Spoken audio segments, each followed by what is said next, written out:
देखिए, सर्दियों का मौसम खत्म हो गया। अब दिन तेजी से आगे की ओर बढ़ रहे हैं। अभी आदमी अपने लिए कुछ खट्टे मीठे कच्चे जुजूबे तोड़ रहा है। ये जंगल के निचले भाग में पाया जाता है और तोड़कर ठंडी पानी में धोया जाता है।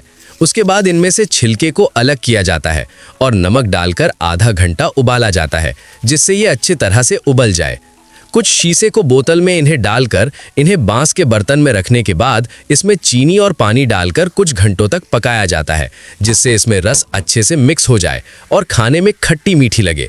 लीजिए, बनकर तैयार हो गया गांव के परंपरा से बना हुआ गुडामा। आपको कैसा लगा कमेंट में बताएं और ऐसे वीडियो के लिए लाइक और सब्सक्राइब करके जाएं।